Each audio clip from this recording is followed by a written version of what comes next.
A paz de Cristo, amados, aqui é o pastor Luciano Tomé, para mais um vídeo da nossa série Parábolas de Jesus. E hoje nós vamos falar sobre a parábola do credor incompassível, né? Está lá no Evangelho de Mateus, capítulo 18, do 23 ao 35. Vamos ler lá, para a gente poder falar a respeito. Diz assim o texto: Por isso, o reino dos céus é como um rei que desejava acertar contas com seus servos. Quando começou o acerto, foi trazido à sua presença um que lhe devia uma enorme quantidade de prata. Como não tinha condições de pagar, o Senhor ordenou que ele, sua mulher, seus filhos e tudo o que ele possuía fossem vendidos para pagar a dívida. O servo prostrou-se diante dele e lhe implorou: Tem paciência comigo, eu te pagarei tudo. O senhor daquele servo teve compaixão dele, cancelou a dívida e o deixou ir. Mas quando aquele servo saiu, encontrou um dos seus conservos, ou seja, um dos seus irmãos, né, que lhe devia 100 denários. Agarrou-o e começou a sufocá-lo, dizendo: Pague-me o que me deve. Então o seu conservo caiu de joelhos e implorou-lhe: Tenha paciência comigo e eu lhe pagarei. Mas ele não quis. Antes saiu e mandou lançá-lo na prisão até que pagasse a dívida. Quando os outros servos, companheiros dele, viram o que havia acontecido, ficaram muito tristes e foram contar ao seu senhor tudo o que havia acontecido. Então o senhor chamou o servo e disse: Servo mau, cancelei toda a sua dívida porque você me implorou. Você não devia ter tido misericórdia do seu conservo, como eu tive de você? Irado, seu senhor entregou-o aos torturadores, até que pagasse tudo o que devia. Assim também lhe fará meu Pai Celestial, se cada um de vocês não perdoar de coração a seu irmão. Olha aqui, passar aqui para a nossa fase de conclusão, né? O que a gente aprende daqui. A primeira coisa que a gente vê é que o centro da parábola, né, é sobre o perdão e a misericórdia, e mostra claro, né, que aquele senhor ali é Deus, né, está fazendo o papel de Deus. O servo pode ser qualquer cristão, assim como eu, assim como você, onde ele fala que havia uma dívida grande e que houve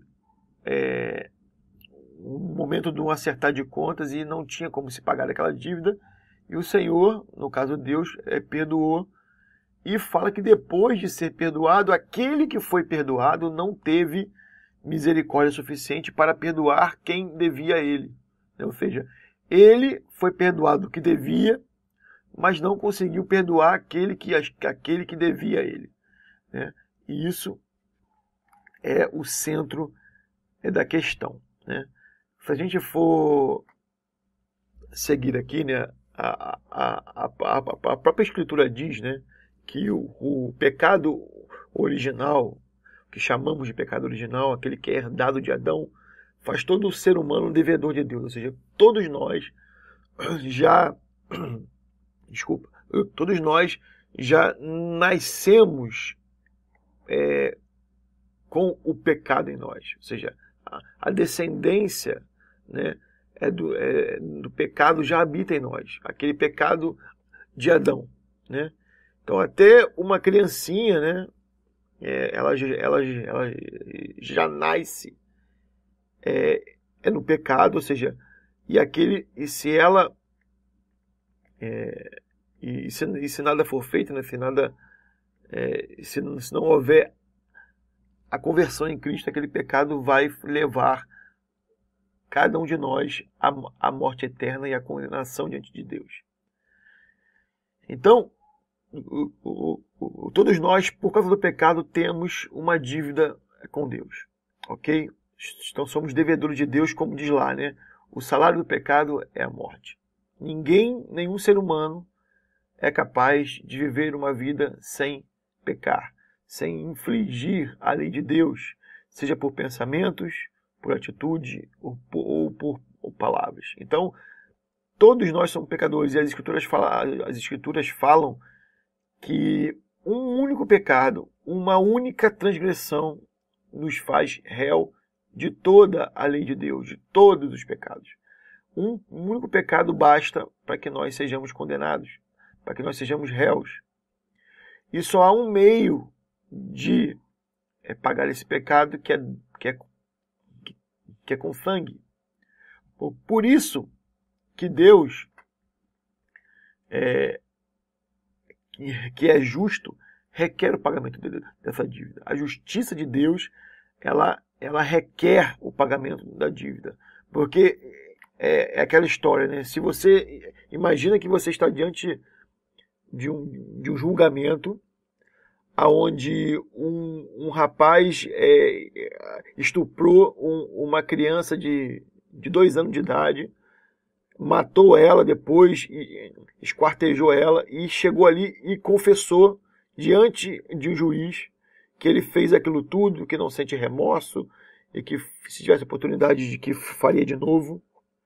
E aí imagina que esse juiz absorve aquele cara, né? Você vai falar que esse juiz ele é um juiz justo? Claro que não. A gente vê hoje em dia aí os nossos políticos, né?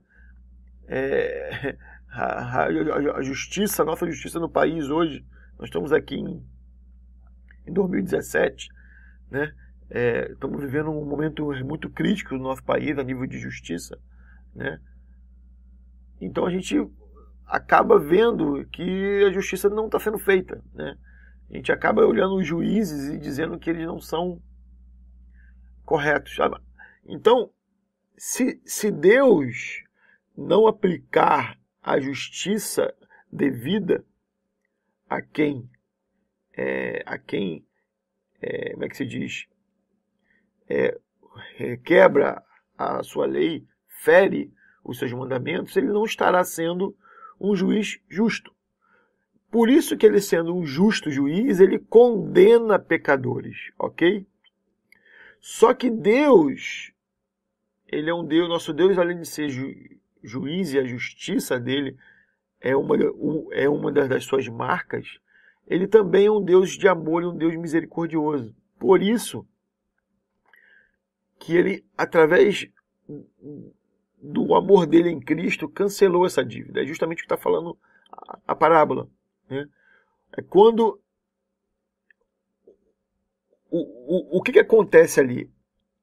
Aquele servo fica diante de uma situação onde ele identifica a sua dívida, ele identifica, sabe que a dívida é dele, e aí ele implora. O que é esse implorar ali na parábola? É como se nós estivéssemos arrependidos, né? É o arrependimento que é gerado no coração do ser humano quando ele descobre, quando ele cai na real que ele é um devedor de Deus. E aí, por causa desse arrependimento, por causa desse pesar no coração, Deus, em Cristo, cancela a nossa dívida. É a chamada conversão, né? Ou seja, eu costumo dizer que, costumo dar um exemplo, que a gente fala assim, nós temos que pregar o amor de Deus. Claro, temos que pregar o amor de Deus, mas o amor de Deus, ele só terá um impacto na vida do ser humano quando ele souber da realidade da sua situação. Então, não tem como, por isso que a Bíblia fala que o Espírito Santo, ele convence do pecado, da justiça e do juízo. Do pecado, porque todo homem pecou diante de Deus. Da justiça, porque Deus é justo e cobrará aquela dívida. E do juízo é que se aquela dívida aquela dívida será executada em algum momento e quem deve terá que pagar.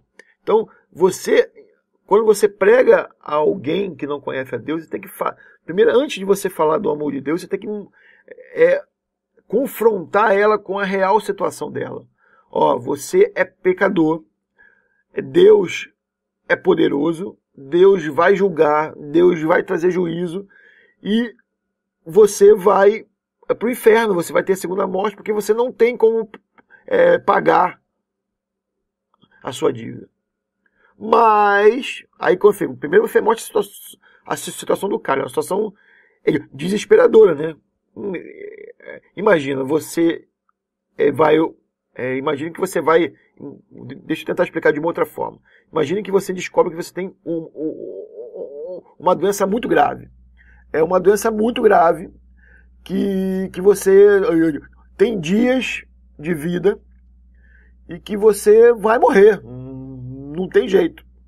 Não tem jeito, a medicina não consegue curar aquilo. Não há e aquela doença ela corrói você por dentro muito rápido e você vai morrer.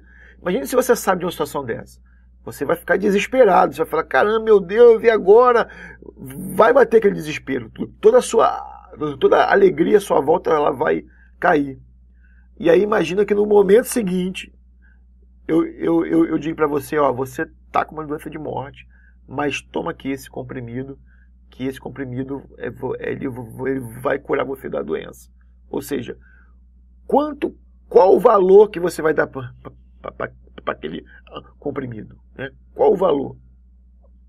Vai ser um valor, você vai ficar agradecido a mim pela sua vida inteira. Né? Caramba, eu estava com doença de morte, não tinha jeito, mas aquele garoto me deu uma pílula que me salvou. É a mesma coisa. Deus, através do Espírito Santo, apresenta, mostra, nos traz a consciência a dívida que temos para com Deus. E que não há condições, não há jeito nenhum de nós pagarmos. Né? Não há sacrifício a ser feito para que essa dívida seja liquidada. Nesse momento há um desespero, né?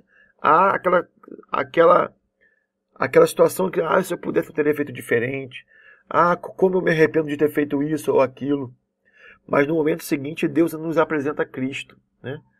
Cristo só vai ter o valor real na cabeça do ser humano depois que ele tiver a real noção do seu estado.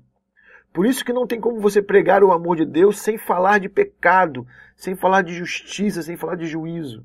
Não tem como, porque ninguém, o ser humano não vai dar o valor necessário a Cristo se ele não tiver a real noção da situação dele. Então é a mesma coisa que acontece aqui nessa parábola. Deus cobra a dívida daquele servo e ele não tem como pagar, se desespera, implora e o Senhor cancela a dívida. Né? Ou seja, foi isso que aconteceu com a vinda de Cristo. Cristo morreu na cruz e pagou em nosso lugar a nossa dívida. Nossa dívida foi cancelada. E aí, o que acontece subsequentemente aqui na parábola, e que nós precisamos entender, que todo cristão precisa perdoar suas dívidas uns com os outros. Ou seja, o que aconteceu ali foi lamentável. Aquele servo teve a sua dívida perdoada, ele estava perdido, ele ia ser preso. E ele teve a sua dívida perdoada. E ele ao sair dali, ele não foi capaz de perdoar a dívida que um irmão dele tinha com ele. Sabe, aquela história, ele não foi sensibilizado o suficiente por Deus, pelo seu Senhor, em o quanto a sua dívida tinha sido perdoada. O quanto misericórdia e amor e perdão havia sido dado sobre a vida dele. Por isso ele não teve condições de perdoar o outro. Então, um grande ensinamento dessa parábola é o quê? Quando você estiver diante de um irmão seu que fez algo contra você e que te magoou e que te deixou ferido e que você se reluta em perdoar ele, lembre-se de que você fez a mesma coisa com Deus e Deus te perdoou. Por isso que Jesus fala: perdoai os vossos devedores, assim como eu vos perdoei. Né? Ou seja, da mesma forma que nós não havíamos como reparar o nosso erro e obtermos o perdão de Deus, da mesma forma nós temos que perdoar aqueles que nos fizeram mal. Porque eles são como nós, são falhos como nós, são pecadores como nós. Né? Então, esse é o grande ensinamento dessa parábola. O grande ensinamento é entendermos que fomos perdoados. Entender que a misericórdia de Deus ela é derramada sobre nossas vidas a cada manhã. E que nós precisamos perdoar os nossos irmãos. Sempre, sempre. Como diz Jesus, 70 vezes 7 todos os dias. Né? Se a gente for pegar isso na literalidade, dá 490 vezes. Ou seja, se uma pessoa, durante um único dia, te fizer mal 490 vezes, você tem que perdoar ela 490 vezes. Né? É claro que ali não é na literalidade. Jesus está falando 70 vezes 7. O 7 é o número da perfeição. Né? Então, ou seja, na verdade, Jesus está falando que sempre que alguém te fizer mal, demonstrar arrependimento pela sua atitude, nós devemos, é nossa obrigação como cristãos, perdoá-lo. E perdoá-lo não de forma automática, mas de coração, verdadeiramente, entendendo que assim como nós carecemos de perdão todos os dias, eles também precisam, não só nosso, não só pelo que fizeram conosco, mas o que fazem também com Deus, como eu e você, a gente faz.